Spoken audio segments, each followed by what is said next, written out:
ಒಂದು ಕಾಲದಲ್ಲಿ ಬ್ರಿಟಿಷರ ವಿರುದ್ಧ ಹೋರಾಡಿ ವೀರ ಮರಣವನ್ನೊಪ್ಪಿದ ಧೀರ ಮಹಿಳೆ.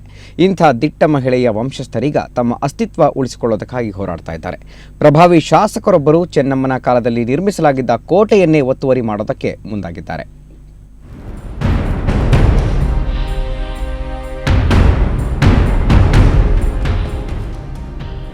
ಐತಿಹಾಸಿಕ ಕಟ್ಟಡದ 100 ಮೀಟರ್ ಸುತ್ತಮುತ್ತ ಯಾವುದೇ ಖಾಸಗಿ ಕಟ್ಟಡಗಳು ಇರಬಾರದು ಎಂಬುದು ಪ್ರಾಚ್ಯವಸ್ತು ಇಲಾಖೆಯ ನಿಯಮ.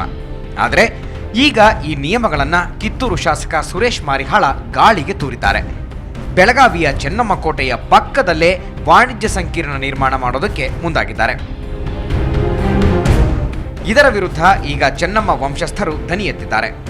ಈ ಕೂಡಲೇ ಕಟ್ಟಡ ನಿರ್ಮಾಣ ಕಾಮಗಾರಿ ನಿಲ್ಲಿಸುವಂತೆ ಆಗ್ರಹಿಸಿದ್ದಾರೆ. ಇಲ್ಲದೆ ಹೋದಲ್ಲಿ ಉಗ್ರ ಹೋರಾಟ ಮಾಡೋದಾಗಿ ಎಚ್ಚರಿಸಿದ್ದಾರೆ.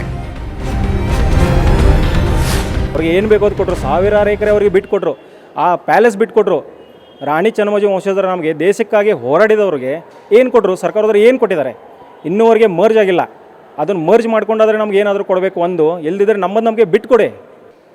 ನಮ್ಮ ಕಿತ್ತೂರಿನ ವಂಶಜರಿಗೆ ಗೌರವ, ಪರಿಹಾರ ಮತ್ತು ಅಲ್ಲಿ ಅತಿಕ್ರಮಣದಿಂದ ಕಟ್ತಾ ಇರುವಂಥ ಕಟ್ಟಡವನ್ನು ತೆಗೆದುಹಾಕುವಂಥ ಪ್ರಕ್ರಿಯೆ ಮಾಡದೇ ಇದ್ದರೆ ನಾವು ಅದರ ವಿರುದ್ಧ ಒಂದು ದೊಡ್ಡ ಪ್ರಮಾಣದಲ್ಲಿ ಹೋರಾಟವನ್ನು ತಗೊಳ್ತಾ ಇದ್ದೀವಿ ಅಂತನ್ನುವಂಥದ್ದು ಸ್ಪಷ್ಟಪಡಿಸ್ತಾರೆ. ಇನ್ನು ಒಂದು ಕಾಲದಲ್ಲಿ ಉಚ್ಛ್ರಾಯ ಸ್ಥಿತಿಯಲ್ಲಿದ್ದ ಚೆನ್ನಮ್ಮ ವಂಶಸ್ಥರೀಗ ತಮ್ಮ ಅಸ್ತಿತ್ವಕ್ಕಾಗಿ ಹೋರಾಡಬೇಕಾದ ಸ್ಥಿತಿ ಎದುರಾಗಿದೆ.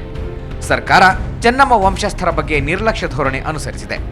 ಪ್ರತಿ ವರ್ಷದಂತೆ ಈ ಬಾರಿಯೂ ಕಿತ್ತೂರು ಉತ್ಸವಕ್ಕೆ ಚೆನ್ನಮ್ಮ ವಂಶಸ್ಥರನ್ನ ಆಹ್ವಾನಿಸದೆ ಹೋದಲ್ಲಿ ಉತ್ಸವ ಬಹಿಷ್ಕರಿಸುವುದಾಗಿ ಸ್ಥಳೀಯರು ಸರ್ಕಾರಕ್ಕೆ ಎಚ್ಚರಿಕೆ ನೀಡಿದ್ದಾರೆ. ಬ್ರಿಟಿಷರು ಹೋರಾಟ ಮಾಡಿ ತಮ್ಮ ಅಸ್ತಿತ್ವವನ್ನು ಕಳ್ಕೊಂಡು, ತಮ್ಮ ರಾಜ್ಯ ಸಂಸ್ಥಾನ ಕಳ್ಕೊಂಡು ಎಲ್ಲವನ್ನು ಕಳ್ಕೊಂಡು ಚೆನ್ನಮ್ಮ ರಾಣಿ ಅವರೆಲ್ಲ ತಮ್ಮ ದೇಶದ ಪ್ರಾಣ ಬಲಿದಾನ ಮಾಡಿದರು. ಬಲಿದಾನ ಹೋರಾಟ ಮಾಡಿದ ಸಂಸ್ಥಾನ ಇವರು ಕಡೆಗಣಿಸ್ತಾರೆ. ಕಡೆಗಣಿಸಿ ಅವ್ರ ವಂಶಸ್ಗೆ ಯಾವುದೇ ಒಂದು ಮಾನ ಮರ್ಯಾದೆ ಒಂದು ಗೌರವ ಸ್ಥಾನ ಕೊಡ್ತಾ ಇಲ್ಲ.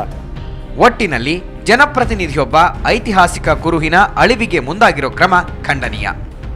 ಪ್ರಾಚ್ಯವಸ್ತು ಇಲಾಖೆ ಈ ಬಗ್ಗೆ ಕೂಡಲೇ ಸೂಕ್ತ ಕ್ರಮಕ್ಕೆ ಮುಂದಾಗಬೇಕಿದೆ.